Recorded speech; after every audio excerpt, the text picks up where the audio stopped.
Welcome to Probably Dope Movies. I'm JC.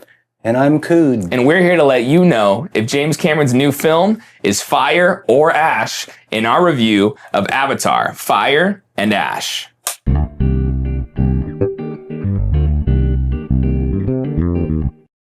Avatar, Fire and Ash takes us back to Pandora for our third outing with Jake Sully and his fellow Na'vi as they face off with a rival tribe and the military. Avatar, Fire and Ash. Avatar, Fire and Ash. So, we're back for yet another installment of James Cameron's epic masterpiece, Avatar series. Yep. And this is not an epic masterpiece by any calculation. Whoa. Come on. Oh yeah? What was it about then? Okay. Yeah. So we're back in Pandora, right? This time there's a new kind of Na'vi, I guess, species or a different clan, right? Last time it was the water tribe. Now we have the fire tribe. Now we've got the fire tribe. Water, fire. Dude, groundbreaking, dude. And ash. Fire and ash, because when fire burns, it turns things into ash. Anywho. JC is a chemist. When he's not doing reviews for Probably Dope, he's actually That's where I'm at. Ladies. And don't forget, in the last Avatar, if you did watch it. We forgot. Okay, well, if you remember, whatever. Qualrich. Do we remember Qualrich? Stephen Lang, right? Is it Qualrich? I thought it was Quaritch. Oh, Qualrich. Sorry, I think I threw an L in there. Okay, Qualrich. So Quaritch. So I didn't remember. So I remember him as the main villain of number 1 and number 2. Yep. Right? Yep. I didn't remember his name. Just like any other character in this, I dare you, in the comments, drop down the characters' names in the comments. Put the lead villain character's name. Okay, that's fair. Because I was gonna say any character name. We got Jake Sully. Outside of Jake Sully, Kiri. Yep, Kiri. Sigourney Weaver's character. Yep.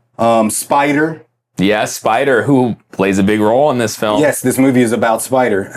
Outside of that, I can't name any other, and Quaritch. I can't name any other characters. I can't name the brothers and sisters. I can't name the tribeswomen that were there in the Way of Water. But continue, sorry. Yeah. So we are kind of exploring where we left off, right? Where Quaritch got away. Yeah. He's in an avatar body now. He's in an avatar body. Yeah. We find out he has a son, Spider. Yeah. There's a bit of a thing where Spider saved Quaritch's life, and now Quaritch is like, you can't really tell if there's genuine love there, but it's his heir. It's his heir. So there is love there. The type of person that Quaritch is, he's honorable. I want to say honorable in quotation marks. Yeah. Because he's a real soldier. For sure. He was sent to Pandora for a mission, and by gummit, he's going to complete that mission. Exactly. And his mission is to take down Jake Sully. Yep. Right? But then, the mission changes a little bit in this movie. So something happens in this movie where it starts focusing solely on Spider, and that's because I'm not going to give anything away, but Spider is a special human. Yes. And so now the corporation that Quaritch works for, they want that specialness sucked out of Spider. Yep, they're trying to extract his specialness. They're trying to, that specialness, right? And so this whole movie focuses around that. The Fire Tribe is definitely in it, and they are half of the villains or whatever. Yeah. But there are no stakes in it. I'll explain. I'm rambling, but I'll explain. There are no stakes with the Fire Tribe because there was multiple times in the movie where you would literally see the Fire Tribe leader, priestess or whatever, the queen or whatever she is. Yeah. Whatever her name is, say her name. Put it in the comments. Okay, give her a chance. Okay, just put it. Varang is her name. We had to look it up, though. Exactly. We had to look it up. Right after the movie, we had to look it up. That's how memorable these characters are. So anyway, there was multiple scenes in the movie where you see her down a scope of a gun. And you're just like... Okay, that was frustrating. You're just like, all right, kill her. Yeah. You're like kind of five wondering. times in the movie, you see her down the scope of a gun, and you're like, take the shot. It seems like a tough thing with these films. I'm just going to guess here. This is like my personal opinion, right? Is James Cameron signed up for 6 of these films, I believe, after that first Avatar. Yeah, and so there are a lot of characters that I'm sure he's envisioned that have some more longevity and play a big role. And so when you have this film where you're like, I'm expected to do 3 more of these, I have to save this person, but I want to make it seem like, oh, they just got away. Oh, they just got away. I think it's tough when you know there are more films and then you start to think, you keep making it seem like the stakes are so high. There should be 3 more, I believe. Oh my God. There should be 3 more. I just remember, I think 12 more hours of this stuff? What was it? 3 hours and 20 minutes? It's going to be at least 10 hours. Probably like 10 hours, yeah. He should have signed. Now, they wouldn't have made as much money, right? And they wouldn't have been able to fund the new technology that they use for every movie that they come out with. They should have did this as a series. Okay, actually, I don't disagree with that. Prime. They should have got as big a budget as they could and just made this a series, dude. To your point, though, the technology, I feel like I will say that's what this movie is about. The visuals of this film, like the CGI, the seamlessness, it looked somewhere in between, like it was real. Yeah, it looked very real. The water, the landscapes. The only reason the Na'vi don't look real are because they're big, blue, skinny people. You know what I mean? So they stand out in it. They look the worst. In the whole movie, they look the worst. Mm-hmm.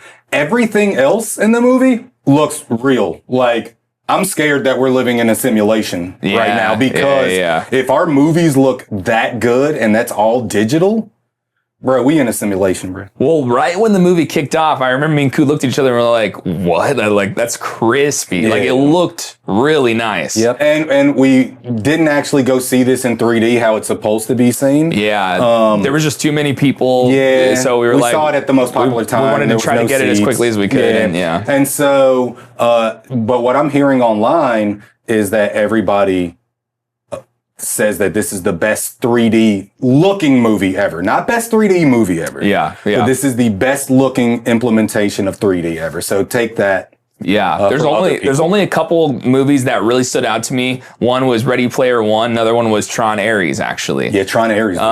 So I feel like if we would have seen this in 3D, I bet it would have been pretty spectacular. It would have been tiring though. Yeah. You know what? Let's get to this point. Let's get to it.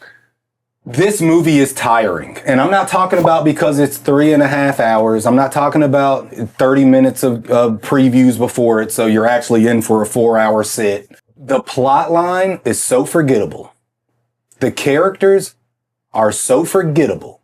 Mm-hmm. The overall, I don't know. The only reason that I agreed to go see this movie is because we do reviews. That's it. That's it. If we didn't have this review channel, I would have skipped it because I thought the last one was mid. I thought Avatar #1, even when I saw it in theaters when it came out. I'm that old. It was mid. The Jimbo, Jimski, Jamie. James is one. Bro, yeah, Jamie, sure. Bro. You're wasting yourself. You gotta be 70 years old. Bro, this is the end of your legacy is some forgettable, tiring movies. Oh, I'm so disappointed in the end of your legacy. Even Steven Spielberg is still trying to stick with his, stick to his guns. And I don't know, man. Yeah, I think, I think me and Cude, we talked a little bit about it before, we're probably going to have a little bit of different scores. But we're going to have very different scores. I think at least what I took out of it was visually, it was great. And then at least outside of visuals, what did it have? I actually did like the action, but I think that is almost on top of the visuals, kind of like. So this is the problem with the action for me. Yeah. Every scene was an action scene. Yeah, there was a lot. Every scene was an intense, even if it was just dialogue, you had the music and the every scene can't be exciting, guys. Yeah. If you make every single scene something going on, eye candy, and then you got the... Bro, I was tired, man. After 2 hours, and I stuck through 2 hours without talking crap. I usually talk crap in the first 30 minutes. He does. So I went 2 full hours and then I was like, I gotta let it start ripping. He held back hard. Yeah. I gotta let it start ripping, dog, because just gotta let it out sometimes. I just got tired, man. Every scene is epic. You can't make every scene epic in your movie because then that makes nothing epic. Did we learn nothing from Incredibles? Wait, Incredibles? No, in Incredibles he said, I'm gonna make everybody super. And when everybody's super, nobody is. So, like, you know what I mean? Like, that's the problem with this movie. It takes itself way too seriously. So when they do try to throw in some Marvel-type comedic dialogue, it doesn't hit. Because that's overall, fair. It takes itself way too serious. Everything is way too epic and too much eye candy, too much explosions. This movie is an overabundance of mid. Dang, okay. My counterpoint would be, at least for a 3 hour and 20-minute film, me personally, I felt like I was engaged. Maybe that's because of the constant action. At some moments, with so much action, it can feel like the stakes aren't real because it's like there's actually... They slipped away again. Yeah. Oh, they're still... They got through it. Yeah. They made it right on time. Update. Bro, you gotta save... You gotta have 3 epic scenes. Every great action movie has 3 epic scenes. You got the intro. Yeah. You got the middle fight scene where the villain gets away. And then you have that epic end scene where it's like, whoa! This movie, every single scene, man. Come on, dog. Come on, dog. Yeah. But another thing that I did like that maybe Cude did or did not like is... I didn't. Before you Probably not. But is the characters, certain characters, I don't want to give anything away either. Who characters? Who?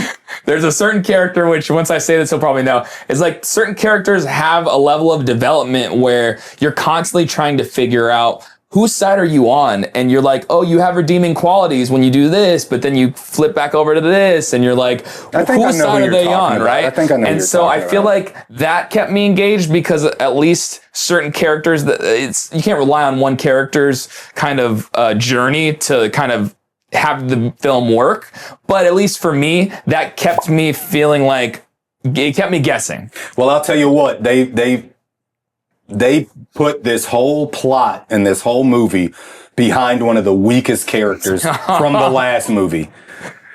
So you know what you're gonna get. You know what you're gonna get, dude. Spider, played by Jack Champion. I think he did a good job. It's a hard thing to, after 2 Avatar films, to put the team on your back. All right. That's all I'll say about that. And because, you know what, maybe they say it's kind of symbolism. They're like, the weakest character, the one who is the outsider in this community, is going to be the one who everybody... And then they talk, dude, and then they racially slur him the whole movie. They're calling him monkey boy, pink skin. Like, dude, they are just dropping slurs on him the whole movie. Extraterrestrial. And just laughing about it. Oh, you stupid monkey boy. It's like, jeez. It's like, what the hell? Spider could not have been black. It wouldn't have worked. It wouldn't have worked. Oh, dude. My God. Yeah, no. It wouldn't have worked. Nope. You would have had people burning crosses with pitchforks out front the movie theater, dude. Jeez. Oh, man. Yeah. So I think, did we cover everything? I think we covered everything. Yeah. Unless you got any more qualms. No, this movie was just, I'll go first in the rating. We're ready. This movie was just very forgettable. And I just don't care. The third one, the only reason I'm going to see the third one that comes out. Or you mean the fourth one? Oh my God. See? The fourth one is because we do reviews, man. Yeah. Other than that, I'm not interested in none of these characters. I don't care, dude. I do not care about this franchise. This movie is even lower than mid to me. I was gonna go super low. I'm not gonna go that low though, because I will say, in one regard, for a 3.5 hour movie, I'm not gonna say that I was never bored. I'm not gonna say that I was never tired or nothing like that. But I will say, for a 3.5 hour movie, it only felt like 3.5 hours. It didn't feel like 4 or 5 hours, just like sitting there, just like... That's good to call out. Oh my God. Yeah. It felt like a 3 hour movie. But I guess I'm going to go 4 out of 10. I'm going to go 4 out of 10. This is lower than mid. Like, I will not recommend this movie. And it was funny. JC throws an annual Christmas Eve party, which is great. And one of the guests there, we brought up that we would do movie reviews or something. And we brought up that we just saw Avatar. And she said, "Oh, my mom just saw Avatar." And I was like, "What'd she think about it?" I didn't say anything. I was like, "What'd she think?" She was like, "She didn't like it." I was like, "I didn't like it either." Your mom is a smart person because this movie is not enjoyable. 4 out of 10. Okay, 4 out of 10. All right. That's not as bad as I thought he was going to go. I was going to go lower. I know. I was going to go lower. I know. I'm actually happy you didn't. I'm not going to say that this was the best Avatar movie ever. What is the best one? Probably the first one. Yeah, okay. I don't think you're beating. Like, I feel like it had the best plot line. Yes, for sure, the best plot line. It had the highest stakes. It had the characters. The transformation of you saw a human turn to Navi and number one. I haven't seen it in 20 years, but number one was definitely. I still remember that more than probably the last one. Exactly. Maybe even this one. But that said, I'm giving it a 9 out of 10. Yeah, exactly. I don't remember it. No. I do remember this one. The villains, although I did not remember their names, they did stick with me as far as the terror and torture and the vibe that they brought to this film. The chick. The chick. Yeah. She was insidious. Yes. Yeah. She was in the scope a lot.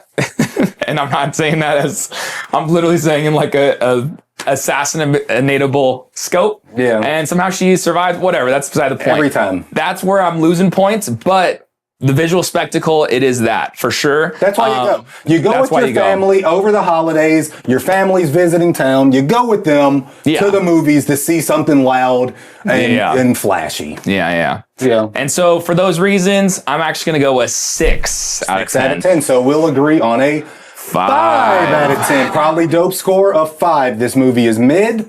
I cannot recommend it to anybody. Maybe watch it when it comes out.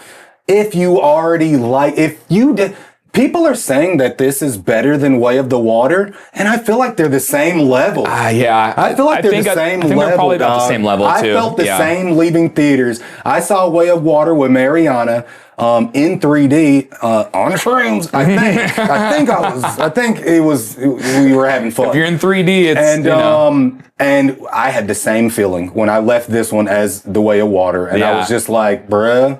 Not even drugs could help me with this. Not even drugs. So, man. Mid movie. But you know what isn't mid? Liking and subscribing to your favorite movie review channel. That makes you above mid. It does. You know what I mean? It does. So like and subscribe, please. And check us on the next review. Our next review is Marty Supreme. And if I'm he's not going to be wearing the same clothes, but if I'm wearing the same clothes, that does not mean that we filmed both of these on the same day. No. Right after each other. All right? So don't think that. Stop. I'm going to put on a jacket. Maybe.